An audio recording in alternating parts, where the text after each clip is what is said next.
chance to see her for today at all. I hope she managed all right. Well, are you going to be coming home late for me dinner? Because I'll leave the Unicorn not later than about midnight. Well, I'll try to get home early now. Okay. I just want us to be together a bit more often. I'd like that too.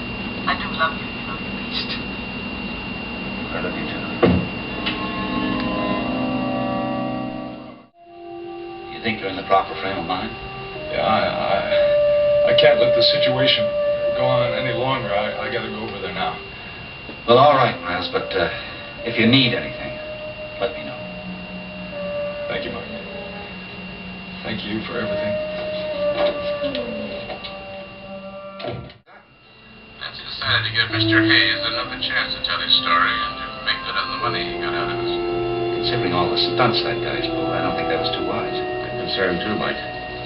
First of all, they were going to meet at some bar. Then Nancy just phoned and said they were going to his place and gave me that address.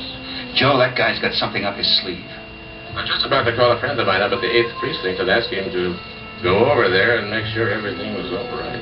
Don't bother, Joe. I'm on my way over there right now.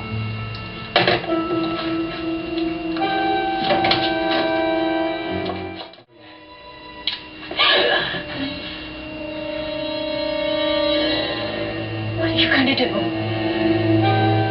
No, Mrs. Karr, you really haven't treated me so nice. I mean, ratting on me to cops. But I always liked you. So now I'm just going to show you how much. Meaning what? As you'll see, though, the book belongs to the son, Benny Hayes. You'll notice that Benny was meticulous about keeping records. Yes, he did it very neatly, too. Too bad this kid didn't follow up his education. He might have become quite a bookkeeper. I guess he thought there was better money in drugs. Well, that's what the book is all about. Apparently it has every record of every sale that he's ever made. You know, it's so strange. I've never heard of a pusher who keeps records, but it's terrific that you got it. It's just too bad that you had to go through such an ordeal to get it, Nancy. The question is, can it be used against it? Even a halfway decent defense attorney would claim that the evidence was obtained improperly. That would make it inadmissible. Honey, for some reason I really don't feel guilty about that. And you shouldn't, Mrs. Karr. You did this community and the department a great service, believe me. Deborah, there's a reason I wanted you to see something in this book. Just a second. It's a name that just rang a bell. Martha Cory? Yes, Cory. Oh, God, it's true. It's my address. You know this woman, Detective? Yes, I do know this woman. Red yellow book. Barbiturates. He sold her hundreds of barbiturates. For what purpose, do you think? What would that old woman want drugs for? It wasn't an old woman, it was Nola Madison.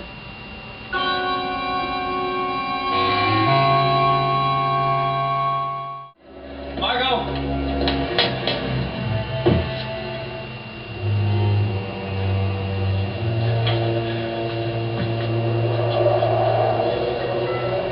Oh my God, Margo!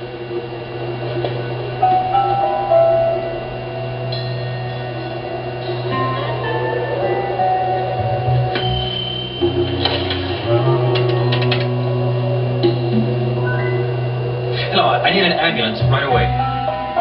123 Rivershore Drive. Dorn, D-O-R-N. Margo Dorn. It's in the penthouse. She's in very bad shape. She has a head injury. I don't know if she's dead or alive. It looks like murder. Scott. Draper Scott. Yeah, I'll be here. And hurry.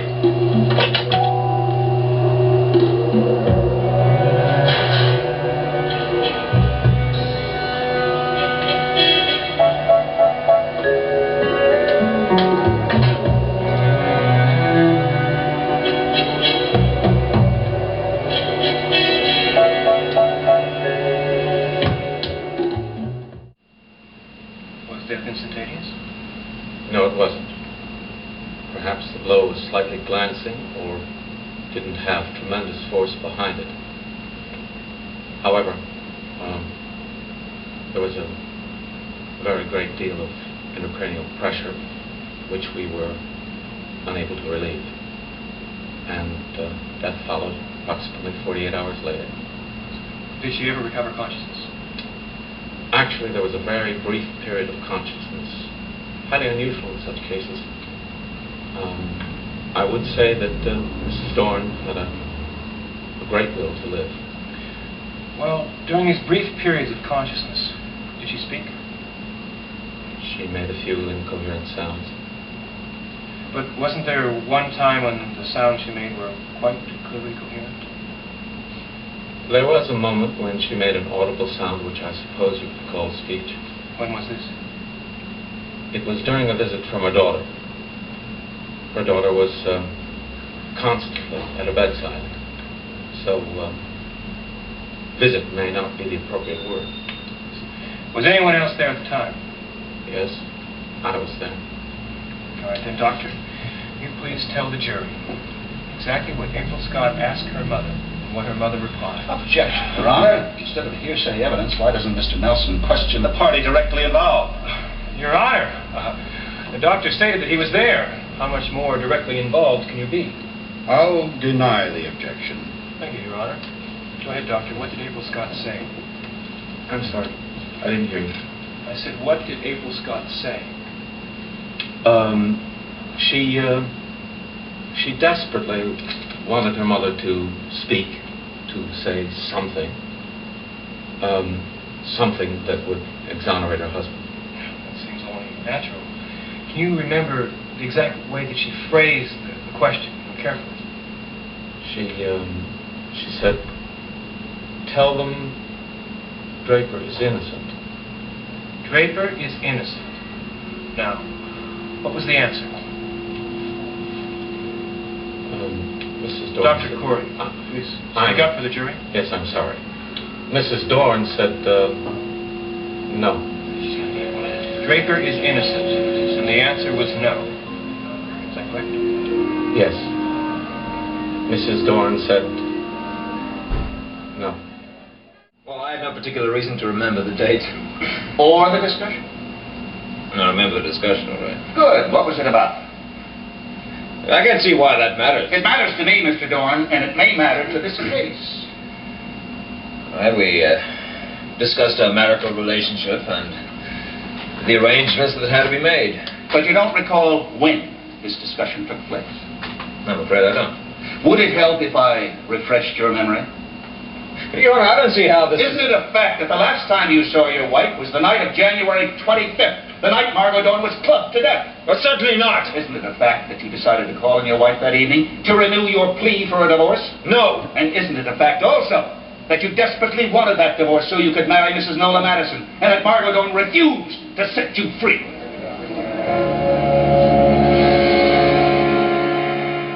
Right, Mr. Nelson. Thank you very much, Your Honor. If the bailiff will please step to the bench.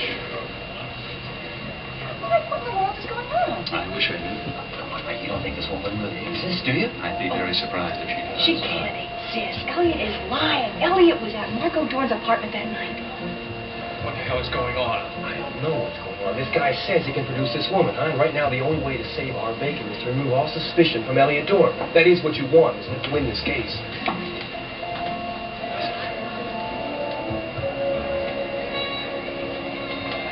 My God. What's up? The witness just arrived.